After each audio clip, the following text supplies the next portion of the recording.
In the vast expanse of the Galactic Council's territory, where 1,000 different species had learned to coexist through carefully negotiated treaties and mutual respect, there existed an unspoken understanding. Some lines should never be crossed. The Zephyrians had their sacred burial grounds that no ship dared disturb. The crystalline Vorthak protected their singing stones with religious fervor. The aquatic Delphini guarded their spawning worlds with fleets that could darken entire systems. But none of these taboos, none of these sacred boundaries, carried the weight of the one rule that every species in the galaxy had learned through whispered warnings passed down through generations of spacefaring civilizations. Never, under any circumstances, harm a human child. It wasn't written in any treaty. It didn't appear in the Galactic Council's official codes of conduct. Yet every ambassador, every trader, every pirate who had spent more than a standard cycle in space knew this truth as surely as they knew the speed of light was constant. The humans themselves never spoke of it directly. They were oddly modest about most things, these strange bipeds from the third planet of an unremarkable yellow star. They joined a galactic community barely 2 centuries ago, and in that short time had proven themselves to be excellent diplomats, fierce warriors when necessity demanded, and surprisingly adaptable to almost any environment. They served as mediators in disputes, contributed innovative technologies, and their explorers had pushed the boundaries of known space further than any species before them. But there is something else about humans, something that made even the most battle-hardened species pause.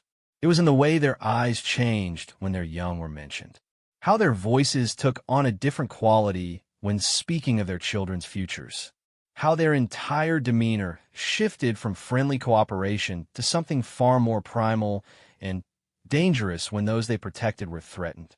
Most species had heard the stories, though few believed them completely. Tales of human parents single-handedly fighting off Kraltech raiders to protect their offspring. Accounts of human colonies that had somehow survived impossible odds when their children were at stake. Rumors of what humans called mama bear syndrome, though no one quite understood what a mama bear was, only that it was apparently something terrifying enough to make humans use it as a reference for their own protective instincts.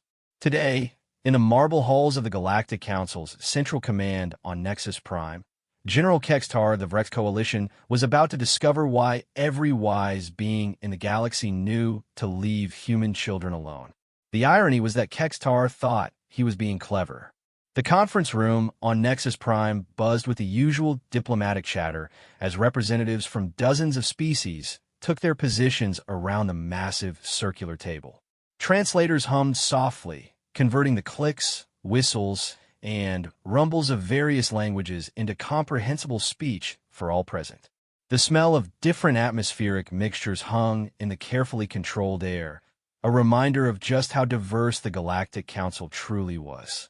General Kextar of the Vrex Coalition arrived fashionably late, his 4 arms adjusting the ceremonial sash that marked his rank. The Vrex were a proud warrior species, their chitinous exoskeletons gleaming under the chamber's lights, compound eyes taking in every detail of the room. Kextar had built his reputation on careful calculation and strategic thinking, traits that had served him well in rising through the Coalition's military hierarchy. Today's emergency session had been called to address the growing tensions along the Outer Rim, where several species were locked in territorial disputes over resource-rich systems. It was exactly the kind of complex, multi-party negotiation where Kextar believed his particular talents would shine. Ambassador Sarah Chun of Earth sat across the chamber, reviewing her notes with the characteristic focus that humans brought to diplomatic proceedings. At 53 standard years, she had silver threading through her black hair and laugh lines around her dark eyes that spoke of a lifetime spent finding common ground between opposing parties. She wore the simple blue uniform of the Earth Diplomatic Corps, unadorned except for a small pin bearing the United Nations emblem. Kextar studied the human ambassador with interest. He had researched her extensively, of course. Chun had successfully mediated 17 major disputes in her 20-year career, including the famous Centauri mining accords that had prevented a three-way war between the Halictians, the Stone Eaters of Gamma Centauri, and the gas harvesters of the Tau system. She was respected, careful, and, according to his intelligence reports, had 2 adult children and 3 grandchildren back on Earth. Perfect leverage, Kextar thought to himself, mandibles clicking in what his species considered a smile. The session began with the customary recitation of the Galactic Council's founding principles. Species after species rose to present their positions on the rim disputes, each making carefully worded arguments about historical claims, resource rights, and the need for peaceful resolution. The Halictians complained about raiding parties from the Saurian collective. The Saurians countered with accusations of illegal mining operations in neutral zones. The Crystalline Vorthak representatives chimed their concerns about shipping lane security, their voices creating harmonious chord progressions that the translators rendered into more conventional speech. Through it all, Ambassador Chen listened attentively, occasionally making notes, asking clarifying questions in her precise, diplomatic manner. She had a reputation for finding creative solutions that satisfied all parties, though Kextar wondered how creative she could be when properly motivated. Hours passed. The debate grew heated as old grievances surfaced alongside new accusations. Several representatives had to be called to order when their arguments became too passionate. The air recyclers worked overtime to manage the various pheromones and chemical signals being released by agitated delegates. Finally, as the session moved into its 7th hour, Kextar rose to address the chamber.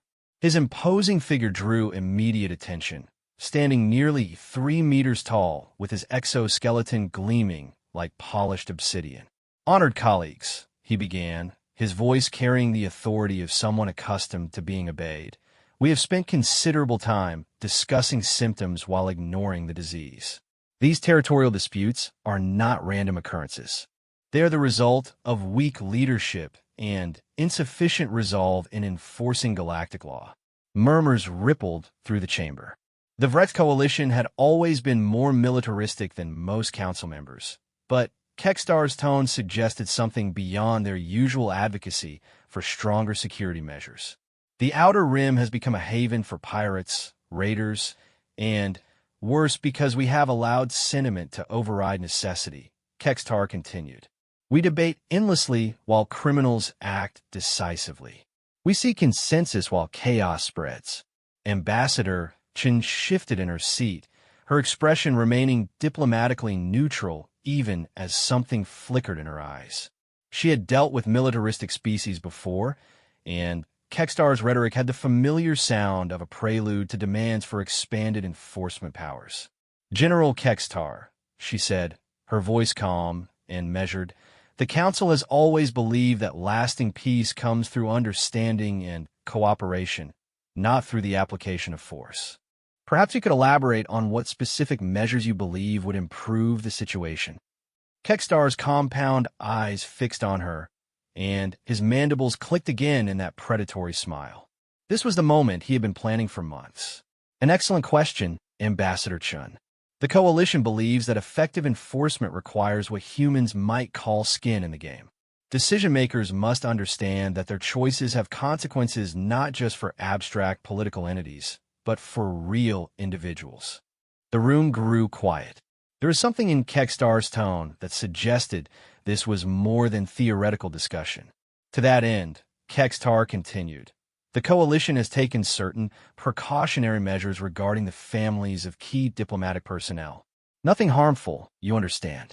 Merely ensuring that all parties have proper incentive to reach reasonable agreements quickly." The silence that followed was absolute. Even the soft hum of the translation devices seemed muted. Ambassador Chen's face had gone completely still, her hands motionless on the table before her. "General," she said, and there was something different in her voice now, something that made several of the more sensitive species shift uncomfortably in their seats. "Are you suggesting that you have taken diplomatic family members hostage?" "Such an ugly word, hostage," Kextar replied smoothly. "I prefer to think of them as insurance. Your grandchildren, for instance, Ambassador. Lovely children. Little Emma must be 7 standard years old now, and young Marcus barely 5. They're quite safe, I assure you, enjoying an extended vacation at one of our coalition facilities. The change in the room was immediate and dramatic. Representatives who had been casually chatting moments before were now staring in shock. The Delphini ambassador's gill slits flapped rapidly in distress. The Vorthax's crystalline form began emitting a low, ominous hum. Even the usually impassive stone eaters seemed agitated, their rocky forms shifting with grinding sounds. But it was Ambassador Chun who drew every eye in the chamber. She sat completely motionless, her face a mask of control that somehow made her more terrifying than if she had screamed or raged. When she spoke, her voice was perfectly level, each word precisely articulated. General Kextar, I need you to understand something very clearly. You have made what might be the worst decision in the recorded history of the Galactic Council. Kextar's confidence wavered slightly. This wasn't the reaction he had expected. Where was the desperate pleading? The immediate capitulation? Instead, the human ambassador looked at him with the same expression she might wear when examining an interesting but ultimately doomed insect. I fail to see how ensuring proper motivation for negotiations could be considered problematic, he said, though his voice carried less certainty than before. Ambassador Chun stood slowly, her movements deliberate and controlled. Around the chamber, representatives from dozens of species watched with growing unease. Many of them were remembering stories they had heard, warnings they had been given about humans and their young. You have taken human children, Chun said simply. 7-year-old Emma, who collects stuffed animals and wants to be a veterinarian when she grows up. 5-year-old Marcus, who is afraid of thunderstorms but loves to paint pictures of spaceships. With each word, Kextar felt his confidence eroding further. There was something in the human's tone that suggested he had committed not just a tactical error, but a fundamental miscalculation of cosmic proportions. You thought this would give you leverage, Chun continued. You believed that threatening innocent children would force me to agree to your terms, whatever they might be. You made the assumption that humans respond to such threats the way your species might, with careful cost-benefit analysis and rational surrender to superior force. She began walking around the table, her footsteps echoing in the silent chamber. Other ambassadors drew back slightly as she passed, not from fear of her, but from an instinctive understanding that they were witnessing something significant and dangerous. You were mistaken, General. You see, you've just done something that every species in this galaxy with any sense has learned never to do. You've threatened human children, not human adults who could defend themselves, not human soldiers who knew the risks when they chose their profession. Children, innocent, helpless children who should have been under the protection of galactic law and common decency. Kextar's 4 arms twitched nervously. Around the chamber, he could see other representatives watching him not with sympathy or support, but with a mixture of pity and horror. The Delphini ambassador was making a low, keening sound. The Vorthax's harmonic humming had taken on discordant notes that translated to alarm in their musical language. There will be consequences for this action, General, Ambassador Chun said, her voice never rising above conversational tones but somehow filling the entire chamber. Not the diplomatic consequences you were hoping to manipulate. Real consequences, the kind that entire civilizations remember for generations. She stopped directly in front of Kextar's position, looking up at his towering form without a trace of intimidation. You wanted to understand how humans respond when their children are threatened? You're about to find out. I suggest you contact your superiors immediately and inform them that they need to release Emma and Marcus within the next 6 standard hours, unharmed and with full medical documentation proving they haven't been mistreated in any way. And if we refuse? Kextar asked, though his voice had lost most of its earlier authority. Ambassador Chun smiled, and every being in the chamber felt a chill that had nothing to do with the environmental controls. Then, You'll discover why every wise species in this galaxy knows to leave human children alone, she said softly. And you'll learn exactly what we mean when we say that hell hath no fury like a parent protecting their young. She returned to her seat with the same measured pace, picked up her communicator, and began typing rapidly. Around the chamber, other ambassadors were doing the same, their messages urgent and concerned. General Kextar remained standing, his compound eyes taking in the changed atmosphere of the room. Somehow, in the space of a few minutes, he had transformed from a respected military leader making a strategic play into something else entirely. The other representatives were no longer looking at him as a colleague or even as an opponent in negotiations. They were looking at him like a being who had just signed his own death warrant and didn't realize it yet. The Delphini ambassador rose from her aquatic chair, water cascading from her sleek form.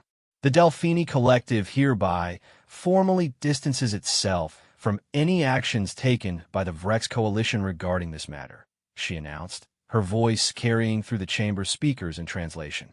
We invoke Article 12 of the Galactic Neutrality Accords and request immediate emergency mediation. One by one, other representatives began making similar statements. The Stone Eaters of Gamma Centauri formally condemned the action. The Vorthack announced their withdrawal from any ongoing negotiations involving the coalition. Even species that had been allied with the Vrex began making careful diplomatic statements that put distance between themselves and Kextar's decision. Within 20 minutes, General Kextar found himself essentially alone in a chamber full of beings who wanted nothing to do with what he had unleashed. His communication device began chiming insistently with incoming messages from Coalition headquarters, all marked with the highest priority codes. But it was the message from Earth that made his exoskeleton turn cold. It was a single line, transmitted on all diplomatic frequencies, visible to every government and organization in known space. The children of Earth are under the protection of humanity. Those who would harm them will answer to all of us. It was signed not by the Earth government, not by their military, but by something called the Sol System Defense Collective, an organization Kextar had never heard of, but whose message was being acknowledged by dozens of human colonies throughout the galaxy. As he watched his carefully planned negotiation strategy crumble around him, General Kextar began to suspect that he had made a serious error in judgment. But he had no idea yet just how serious that error would prove to be. The chamber continued its business around him, but now every discussion carried an undertone of urgency. Representatives who had been debating territorial disputes were now coordinating something else entirely, something that had the feel of preparation rather than mere diplomatic concern. And in her seat across the chamber, Ambassador Chun continued typing on her communicator, her messages short, efficient, and apparently reaching recipients across known space who were responding with immediate acknowledgments and what looked suspiciously like readiness confirmations. General Kextar was beginning to understand that he might have started something much larger than he had intended. The coalition facility holding Emma and Marcus Chun Rodriguez was located on Vrex Prime's third moon, a barren rock that served as a training ground for coalition special forces. The facility itself was a modest collection of buildings designed for temporary holding of prisoners and defectors during intelligence operations. By Vrex standards, it was a reasonable accommodation for guests who weren't exactly free to leave. Colonel Zethar, the facility commander, had initially been puzzled by the orders to prepare quarters for 2 human juveniles. The briefing had been sparse, mentioning only that they were diplomatic assets to be treated well, but kept secure. She had prepared what she considered appropriate accommodations: clean rooms, adequate food, basic entertainment systems, and constant but respectful supervision. Emma and Marcus had arrived 3 days earlier, transported by a coalition diplomatic vessel along with their human caretaker, a woman named Mrs. Patterson who had been with the family for years. The children had been told they were going on a special trip to see the stars, and initially, they had been excited by the adventure. That excitement had quickly turned to confusion when they realized they couldn't contact their parents or leave the facility. Mrs. Patterson had done her best to keep them calm, turning it into a game, but both children were beginning to understand that something was wrong. Emma, at 7 years old, was the more perceptive of the two. She had asked increasingly pointed questions about when they were going home and why they couldn't call their grandmother. Marcus, barely 5, still believed it was some kind of strange vacation, but he was beginning to pick up on his sister's anxiety. Colonel Zethra found herself oddly uncomfortable with the assignment. The Vreks were warriors, but they had strong cultural taboos about involving offspring in conflicts. Young beings were to be protected until they reached maturity and could make their own choices about participating in warfare. Holding these human juveniles violated every instinct she had developed over decades of military service. But orders were orders, and General Kextar had been very clear about the importance of the operation. The children were safe, well-fed, and as comfortable as circumstances allowed. That would have to be sufficient. She was reviewing security reports in her office when her communication system began chiming with priority alerts. The first message was from Coalition headquarters, marked with codes she had never seen before. The second was from the facility's sensor array, detecting multiple ships entering the system. The third message made her exoskeleton go cold. It was from the system's primary defense platform, and it contained a single, impossible piece of information. They were detecting human ships approaching at speeds that violated every known law of physics. Colonel Zethra pulled up the sensor displays and stared at readings that made no sense. According to the instruments, 17 human vessels had somehow appeared at the edge of the system without triggering any of the early warning networks. They were moving at velocities that should have been fatal to any biological crew, and their energy signatures were unlike anything in her military database. The lead ship was broadcasting a simple message on all frequencies. "We have come for the children." Zethra activated her communication system and tried to reach General Kextar, but the channels were jammed with traffic from across the Coalition. Reports were flooding in from every corner of Vrek space about human ships appearing without warning. Not attacking, not making threats, just appearing and moving with deadly purpose towards specific targets. Her facility's defensive systems were top-tier by Coalition standards. Energy shields, automated weapons platforms, a garrison of elite troops, and orbital support from the system defense fleet. Against any reasonable threat, it should have been impregnable. But as she watched the approaching human vessels, Colonel Zethra had the distinct feeling that reasonable threats were no longer relevant. The first indication that this was beyond her experience came when her weapons officer reported that their targeting systems couldn't get a lock on the human ships. Not because they were too fast, not because they were using jamming technology, but because according to the computers, there was nothing there to target. The second indication came when the human fleet's lead ship simply passed through the facility's outer energy shields, as if they didn't exist. "Colonel," her communications officer called out, "I'm receiving a transmission from the human fleet. They're requesting permission to land and retrieve their citizens." "Requesting?" Zethra asked incredulously. "They're inside our defensive perimeter with technology that shouldn't exist, and they're requesting permission?"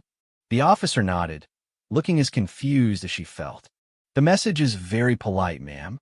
They're asking to speak with whoever is in charge of the human children's welfare." Colonel Zethra had been trained for many scenarios, but this wasn't one of them. Standard protocol would be to reject the demand, fight if necessary, and hold the prisoners at all costs. But looking at the sensor readings that showed human ships casually ignoring every defense her facility possessed, she began to wonder if standard protocol applied to this situation. Her decision was made for her when the facility's main door chimed politely to announce visitors. Visitors, not intruders, not attackers. The automated system was treating them as if they had proper clearance and had arrived for a scheduled appointment. "Ma'am," her security chief reported, "there are 12 humans standing outside the main entrance. They appear to be unarmed, and they're asking to speak with you about arranging safe transport for the children." Colonel Zethara made her way to the facility's main reception area, her military instincts warring with the growing realization that she was dealing with something unprecedented. The humans waiting outside looked perfectly ordinary through the security viewers. They wore simple uniforms without obvious weapons, and their leader, a middle-aged woman with graying hair, was actually smiling. But they had somehow walked through defensive systems that should have reduced them to component atoms.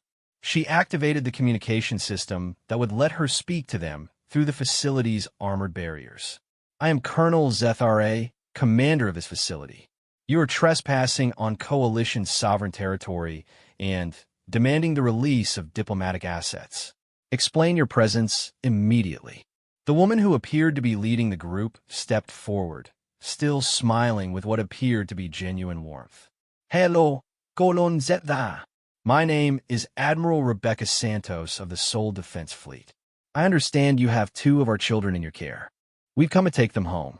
These children are being held under the authority of General Kekstar for legitimate diplomatic purposes," Zethara replied. Try to maintain the authority of her position, even as her instruments insisted that the humans standing outside were somehow not entirely present in normal space-time. "I cannot release them without proper authorization." Admiral Santos nodded, as if this were a perfectly reasonable response. "I completely understand your position, Colonel. You're following orders, maintaining security protocols, and protecting what you believe to be legitimate interests. These are admirable qualities in a military officer." She paused, and when she continued, her tone remained friendly but carried undertones that made Zethara's warriors shift uncomfortably. "However, I need you to understand something about humans and our children. When adult humans are threatened, we respond according to standard military doctrine. We calculate risks, weigh options, and choose rational strategies based on available intelligence. But when human children are threatened, we respond according to much older protocols." Through the security viewers, Colonel Zethara could see more humans materializing around the facility's perimeter, not landing from ships, not approaching through normal means, simply appearing as if space itself were delivering them to where they needed to be. "Those children in your facility are not diplomatic assets or negotiating tools," Admiral Santos continued. "They're Emma and Marcus, and they want to go home to their parents. Every human in this system, every human in this sector, every human who has ever held a child or been held by one, considers their protection a sacred duty that overrides every other consideration." Colonel Zethara checked her facility's status displays and felt her confidence evaporating. According to the sensors, there were now over 300 humans distributed around the installation. None of them appeared to be carrying weapons, but her instruments kept insisting they weren't entirely made of ordinary matter. "What do you want?" she asked, though she suspected she already knew the answer. "We want Emma and Marcus released immediately, along with Mrs. Patterson, and full medical documentation proving they haven't been harmed. We want safe transport arranged to return them to their family. And we want your personal assurance that neither they nor any other human children will ever be threatened again by Coalition forces." "And if I refuse?" Zethara asked, though the question felt increasingly academic. Admiral Santos's smile never wavered, but something changed in her eyes that made the temperature in the reception area seem to drop several degrees. "Colonel, I don't think you want to find out what happens if you refuse. But I will tell you this. Every human ship currently in your system is crewed by parents, grandparents, aunts, uncles, and siblings. They've traveled here using technology we normally keep in reserve, and they've left everything else in their lives to ensure that Emma and Marcus get home safely." She gestured to the other humans visible through the security viewers. "The woman to my left is Dr. Maria Vasquez. She's a pediatric surgeon who was in the middle of performing heart surgery on a child when she received the call. She finished the operation, scrubbed out, and immediately boarded a ship to come here. The man beside her is Captain James Wright. He was at his own daughter's wedding yesterday. He left his family celebration to be here. Every person you see has made the same choice. Protecting human children comes before everything else. Colonel Zethar realized that her hands were shaking. Around her, her normally disciplined troops were showing signs of extreme stress. The facility's automated systems kept reporting impossible readings, and her communication links with Coalition headquarters were sporadic and filled with similar reports from across Vrex space. "You have to understand," she said, though she was no longer sure who she was trying to convince. "I have orders. I can't just release prisoners because you ask nicely." Admiral Santos nodded sympathetically. "I do understand, Colonel, and I respect your commitment to duty. But I need you to consider something. Those orders came from a being who thought he could use human children as leverage in a political negotiation. Those orders came from someone who fundamentally misunderstood what he was dealing with." She took a step closer to the entrance, and Colonel Zetharay's instruments registered something that should have been impossible. According to the readings, the human woman was somehow present in multiple dimensions simultaneously. "Here's what's going to happen, Colonel. You're going to open these doors. You're going to escort us to where Emma and Marcus are being held. You're going to personally ensure they're ready for transport. And then you're going to watch as we take them home. And if I don't?" Zethar asked, though the question sounded hollow even to her. "Then we'll come in anyway," Admiral Santos replied simply. "And you really don't want us to do that, because right now we're asking politely. If we have to come in without permission, we'll still get the children, but a lot of people are going to have very bad memories of this day." Colonel Zethar looked at her tactical displays one more time. The humans had somehow surrounded her facility with technology that defied every law of physics she understood. They had bypassed defenses that should have been impregnable. They had arrived faster than possible and in greater numbers than her intelligence reports suggested existed. And they were asking politely to retrieve 2 children who, by any reasonable standard, should never have been taken in the first place. She made the only decision that made sense. "Stand down all defensive systems," she ordered her troops. "Open the main doors and prepare to escort our guests to the detention area." As the facility's barriers retracted and Admiral Santos walked through the entrance, Colonel Zethar found herself face to face with something she had never encountered before. A human being whose child was in danger. It was, she realized, the most terrifying thing she had ever seen. Back on Nexus Prime, the Galactic Council's emergency session had evolved into something unprecedented in the organization's history. What had begun as routine territorial negotiations had transformed into a crisis that threatened to destabilize the entire galactic political structure. General Kextar sat alone at his delegation's position, his compound eyes fixed on the stream of reports flowing through his personal communicator. Each message brought worse news. Coalition facilities across Vrex space were reporting the sudden appearance of human ships. Not invasion fleets, not military armadas, but something far more unsettling. Small groups of humans who arrived without warning, made polite but non-negotiable demands, and demonstrated technology that Coalition scientists insisted was impossible. The reports all followed the same pattern. Human ships would appear in system using some form of faster-than-light travel that left no energy signature. They would approach Coalition installations while completely ignoring defensive systems that should have reduced them to subatomic particles. They would make contact, identify themselves as parents or relatives of human children, and request immediate discussions about retrieving their young. When challenged, they would demonstrate capabilities that defied every known law of physics. When threatened, they would respond with the kind of absolute determination usually reserved for religious fanatics. Except these humans showed no signs of irrationality or extremism. They simply acted as if the safe return of human children was the most important thing in the universe. And they were willing to reshape reality itself to ensure that outcome. Ambassador Chun had not spoken since making her announcement about consequences. She sat at her position, continuing to coordinate with contacts throughout human space, her fingers moving steadily across her communication device. Around her, representatives from other species watched with growing unease as reports filtered in from their own intelligence networks. The Delphini ambassador rose from her aquatic chair, water streaming from her elegant form. The collective's deep space monitoring stations are detecting human vessels moving through our territory, she announced. They are not requesting passage permits or following standard shipping protocols. When our patrol vessels have attempted to make contact, the human ships have simply appeared elsewhere.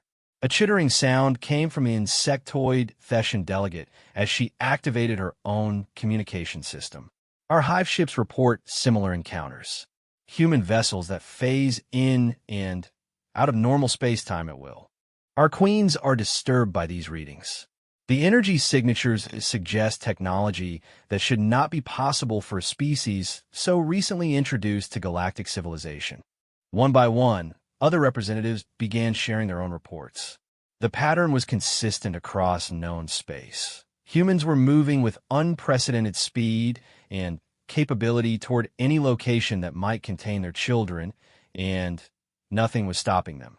But it was a report from the crystalline Vorthak that truly captured the magnitude of what was happening.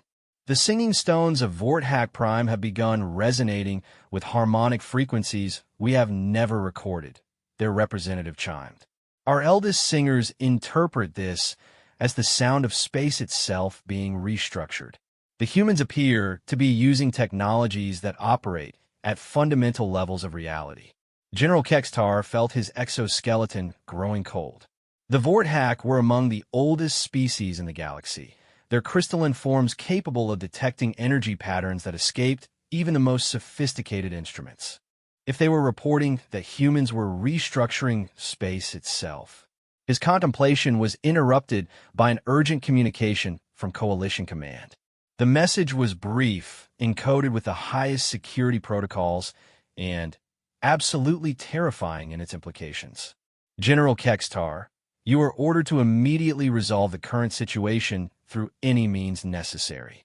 Reports indicate that human forces have appeared throughout Coalition space with capabilities that pose an existential threat to our military supremacy.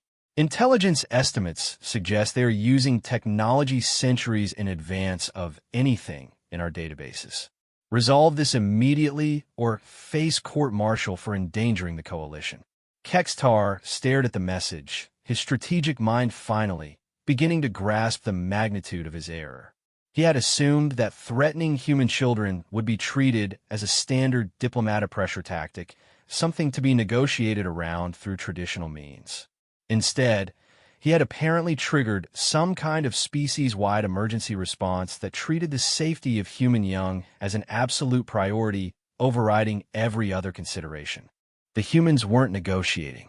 They weren't making demands. They weren't following any recognizable pattern of diplomatic or military behavior. They were simply retrieving their children using whatever methods proved necessary, and the rest of galactic civilization was discovering that humanity possessed capabilities they had never revealed before. Another message arrived, this one from a Coalition intelligence asset embedded in human space. The contents made Kextar's worst fears seem optimistic. Sir, human colonies throughout this sector have activated something called the Cradle Protocol. I cannot find any reference to this in standard intelligence files, but the effect has been immediate and universal. Every human civilian vessel has been converted to a transport capable of faster-than-light travel. Every human military installation has gone to maximum alert status. Most disturbing, sir, is that they appear to be using some form of technology that allows them to manipulate space-time itself. The message continued with technical details that made no sense to Kextar's understanding of physics. References to quantum entanglement drives and dimensional phase shifting and reality anchor displacement. The asset concluded with an assessment that was as professionally neutral as possible while still conveying absolute terror. General, in my professional opinion, we have inadvertently triggered a response that human civilization has been preparing for since they joined the galactic community. The safety of their children appears to be their ultimate priority, and They have developed capabilities specifically designed to ensure that priority can be enforced regardless of opposition. Kextar realized that his carefully calculated plan had been based on a fundamental misunderstanding of human nature and capabilities. He had assumed that humans, like most rational species, would balance the safety of individuals against broader political and economic considerations. Instead, he had discovered that humans apparently considered the protection of their young to be a non-negotiable absolute that superseded every other concern. Worse, they had the technological capability to enforce that priority against any opposition. His communication system chimed with an incoming message from the human fleet approaching the facility holding the children. The message was simple, direct, and filled with implications that made his strategic calculations crumble. General Kextar, this is Admiral Rebecca Santos of the Sol Defense Fleet. We have retrieved Emma and Marcus Chin Rodriguez from your facility on Vrex Prime's third moon. They are unharmed, though they were frightened by being separated from their family. Mrs. Patterson has confirmed that they were treated adequately during their detention, which is the only reason this conversation is remaining civil. The message continued with the kind of calm professionalism that was somehow more terrifying than any threat could have been. We are now preparing to return them to Earth, where they will be reunited with their parents and grandparents.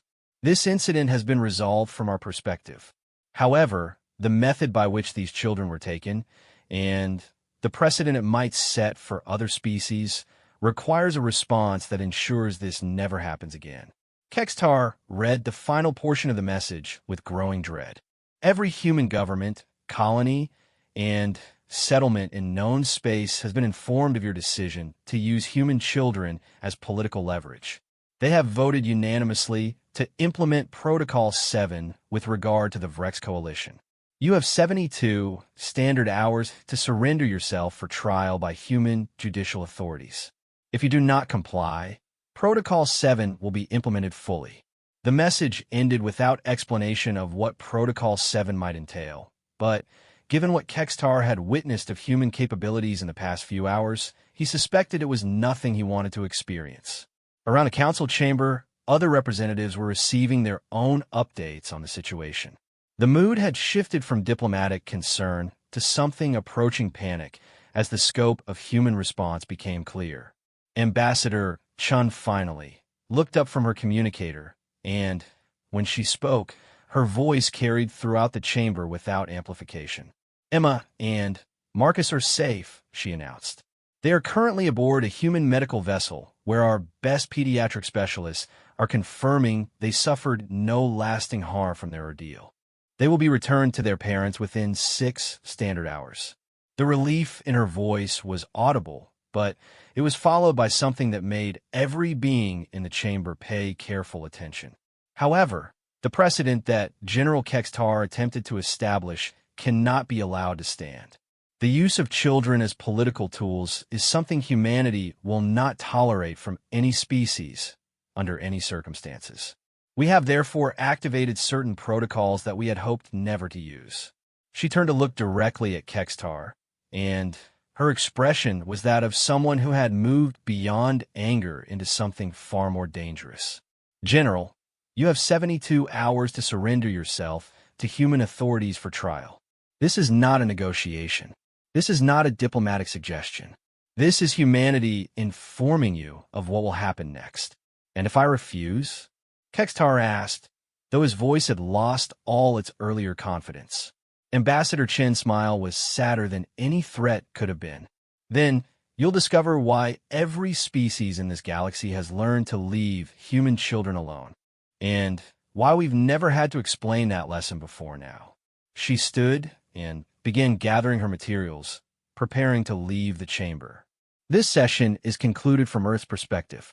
We will be filing formal complaints with the Galactic Council regarding the Coalition's actions, but our immediate priority is ensuring this never happens again. I suggest that other species take note of what has occurred here and govern themselves accordingly. As Ambassador Chen walked toward the chamber's exit, General Kextar realized that he was no longer looking at a diplomatic resolution to his strategic gambit. He was looking at the consequences of having threatened something that an entire species considered sacred. And those consequences were coming for him whether he was ready or not. 71 hours and 43 minutes after Ambassador Chen's ultimatum, General Kextar made his decision. He would not surrender to human authorities. The Vrex Coalition had never yielded to ultimatums from other species, and he would not be the first to establish such a precedent, regardless of the humans' technological demonstrations. He had spent the intervening time coordinating with Coalition Command to prepare for whatever response humanity might attempt. Defense fleets had been repositioned around key systems.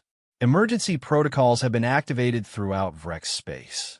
Intelligence assets have been tasked with gathering every available piece of information about human military capabilities. What they discovered was unsettling. Human colonies throughout the galaxy had implemented something called Protocol 7 with mechanical precision. Civilian populations had been evacuated from settlements near Coalition space. Human merchants had ceased all trade with Coalition worlds. Human diplomatic personnel had withdrawn from Coalition territory entirely. Most disturbing, deep space monitoring stations reported that human ships had begun gathering in seemingly empty regions of space, using their reality-manipulating technology to create temporary bases that existed partially outside normal space-time. The purpose of these installations was unclear, but energy readings suggested they were building something large. The deadline passed quietly. No human ships appeared in Coalition space. No demands were made. No threats were issued. For several hours, General Kextar began to believe that humanity's response had been merely an elaborate bluff designed to force his surrender. He was disastrously wrong. The first indication that Protocol 7 was more than diplomatic posturing came when Coalition ships throughout their territory began reporting system malfunctions. Not attacks, not weapons fire, but simple failures of critical systems. Faster-than-light drives would suddenly lose power.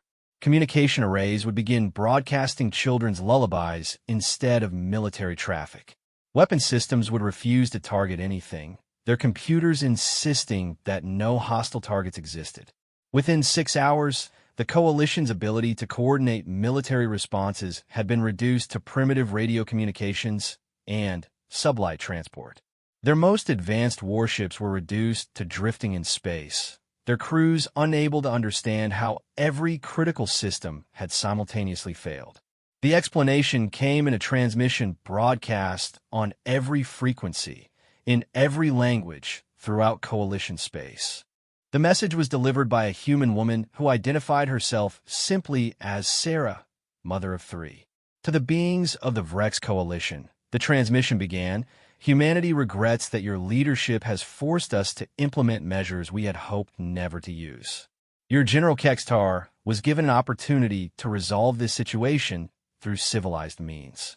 He chose not to take that opportunity." The woman speaking looked perfectly ordinary, the kind of person who might bake cookies for school events or organize neighborhood gatherings. But her words carried implications that made Coalition military analysts stare at their reports in disbelief. "What you are experiencing is a demonstration of technology we developed shortly after joining the galactic community. We realized that as a relatively new and small species, we might someday face threats we couldn't handle through conventional military means. So we prepared alternatives." The technical details she provided were simultaneously precise and incomprehensible. References to quantum consciousness interfaces and reality revision protocols and dimensional phase manipulation at the microscopic level. Coalition scientists worked frantically to understand even basic elements of what she described, but the mathematics involved seemed to require forms of physics that didn't exist in their textbooks. "Every piece of technology in your space that could potentially be used to harm human children has been modified," Sarah continued. "Your weapons will not function. Your ships cannot travel faster than light. Your communication systems will only carry messages about peace, family, and the importance of protecting the innocent." The scope of what she was describing was impossible. To simultaneously modify technology across multiple star systems would require capabilities that exceeded the entire galactic civilization's understanding of what was possible. This situation will continue until General Kextar surrenders himself for trial, or until the coalition government formally agrees to terms that ensure the safety of all children throughout galactic space. We're not interested in conquest, territory, or political advantage. We simply want absolute assurance that no child of any species will ever again be used as a political tool. General Kextar listened to the transmission from his command bunker on Vrex Prime, surrounded by communication equipment that now seemed capable only of playing what his translators identified as nursery rhymes from various human cultures. His strategic displays showed coalition fleets throughout their territory, all effectively helpless, their crews reduced to sending messages about the weather and requests for cookie recipes. But it was the final portion of the transmission that truly demonstrated the magnitude of humanity's capabilities. We know that other species are watching these events with concern about our technological capabilities, Sarah said, her tone remaining conversational despite the cosmic implications of what she was describing. We want to assure the galactic community that these measures are temporary and targeted. We have no interest in using these capabilities for conquest or political manipulation. She paused, and when she continued, every intelligence analyst in known space began taking careful notes. However, we also want to make something absolutely clear. The protection of children, human children, alien children, all children, is something we consider a fundamental responsibility of civilization itself. Any species that threatens children, any government that uses young beings as political tools, any individual who would harm the innocent will discover that humanity is prepared to take whatever measures prove necessary to stop them. The transmission concluded with coordinates where General Kextar could surrender himself and contact information for coalition leaders who wish to negotiate new treaties ensuring child protection throughout their territory. Within hours, Coalition Command was in chaos. Reports flowed in from every corner of their space describing the complete breakdown of military capability. Worse, civilian populations on Coalition worlds were receiving broadcasts in their own languages, encouraging them to think about the children in their communities and how they could be better protected. The broadcasts weren't propaganda in any traditional sense. They were educational programs about child development, stories about the importance of family, and documentaries about how different species care for their young. But they were being transmitted through communication systems that should have been impossible for humans to access, and they were having a profound effect on coalition civilian populations who had never really considered the political implications of using children as leverage. 3 days after the implementation of Protocol 7, the Coalition Council of Leaders convened an emergency session to address the crisis. General Kextar was summoned to explain how his strategic gambit had resulted in the complete neutralization of coalition military power. The council chamber on Vrex Prime was a massive space designed to project authority and military strength. Banners representing centuries of coalition victories hung from the walls. Holographic displays showed the extent of their territory and the strength of their fleets. But today, those same displays showed ships and installations that had been rendered harmless by technology that shouldn't exist. General Kextar, Supreme Commander Vorthicay, began, her 4 arms gesturing at the displays around them. Explain to this council how your decision to detain 2 human juveniles has resulted in the complete military paralysis of our coalition. Kextar stood before the council, his exoskeleton seeming to have lost its lustrous shine over the past few days. His compound eyes tracked across the faces of the coalition's highest leaders, beings who had built their careers on military strength and strategic dominance, all now forced to confront their complete helplessness in the face of human response. Supreme Commander, he began, our intelligence assessments of human capabilities were inadequate. We believe them to be a typical diplomatic species with conventional military assets. We did not anticipate that they possessed technology capable of selectively disabling our systems across multiple star systems simultaneously. technology, Commander Zephyr interjected, that they apparently developed specifically to respond to threats against their children. How did our intelligence services fail to detect the existence of such capabilities? Kextar had been asking himself the same question. The answer was disturbing in its implications. It appears that humanity has been conducting research and development in complete secrecy since joining the galactic community, he replied. Not for aggressive purposes, but as a defensive measure against exactly this type of scenario. They anticipated that their children might someday be threatened and prepared accordingly. The council chamber fell silent as the implications sank in. Humanity had been planning for this possibility for decades, developing countermeasures against threats that most species couldn't even imagine. They had done so quietly, without fanfare, while maintaining their reputation as peaceful diplomats and traders. What are our options? Supreme Commander Vorthake asked, though her tone suggested she already suspected the answer. Limited, Kextar admitted. Our conventional military assets are non-functional. Our faster-than-light communication systems carry only human cultural programming. Our weapons systems refuse to acknowledge the existence of targets. We cannot coordinate military responses or conduct strategic operations. He paused, struggling with what came next. However, our civilian infrastructure remains functional, and the humans continue to broadcast educational programming about child welfare and family protection. Coalition civilian populations are responding positively to these messages. Reports suggest that many of our citizens are beginning to question the morality of using children as political tools. Another council member, General Kreshta, leaned forward in her chair. Are you suggesting that the humans are conducting some form of psychological warfare against our population? No, ma'am, Kextar replied. They're simply providing educational content about the importance of protecting children. But our citizens are drawing their own conclusions about the ethics of our actions. Support for continuing this conflict is declining rapidly throughout coalition space. Supreme Commander Vorthake studied the strategic displays showing their paralyzed fleets and the growing human presence throughout galactic space.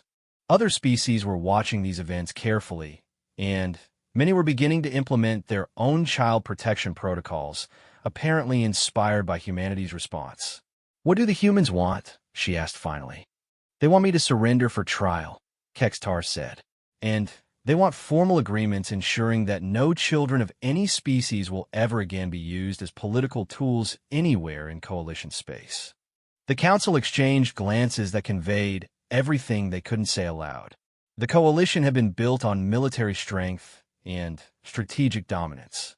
Surrendering to human demands would undermine the foundation of their authority. But continuing to resist would mean remaining helpless while their civilian population grew, increasingly sympathetic to human values about child protection. There is another option, Commander Zephyr said quietly. We could agree to their terms voluntarily and present it as a moral evolution in coalition policy rather than a surrender to superior force. The suggestion hung in the air like a lifeline for leaders who had painted themselves into a strategic corner. We could announce new coalition protocols for child protection that exceed even human standards, she continued. We could position ourselves as leaders in galactic child welfare rather than as a species that had to be forced into basic decency. Supreme Commander Vorthake considered this carefully. It would mean sacrificing General Kextar to human justice, but it might preserve coalition authority and even enhance their reputation among other galactic species. General Kextar, she said finally, you will surrender yourself to human authorities within 6 standard hours. The coalition will announce comprehensive child protection protocols that establish us as leaders in galactic child welfare initiatives. We will present this as a natural evolution of our values rather than a response to human pressure. Kextar nodded, understanding that his strategic gambit had not only failed but had transformed the coalition's approach to diplomacy throughout known space. As he prepared to surrender himself to human justice, he reflected on a lesson he had learned too late. In a galaxy full of species with different values and capabilities, some things were considered sacred by civilizations willing and able to enforce that sanctity against any opposition. Human children, as it turned out, were one of those things. The final irony was that by the time he arrived at the human judicial facility to face trial for his crimes, General Kextar had become something of a celebrity throughout galactic space. Not as a military leader or strategic genius, but as the being whose spectacular miscalculation had taught the entire galaxy an important lesson about humanity. His trial would be fair, thorough, and conducted according to human legal principles that prioritized rehabilitation over punishment. He would serve his sentence working in human schools, learning firsthand about the beings he had so casually threatened. And, throughout his service, he would carry with him the knowledge that he had been the catalyst for a fundamental shift in galactic civilization. The universal recognition that children of all species deserve protection from the political ambitions of their elders. It was perhaps a more significant legacy than any military victory could have been.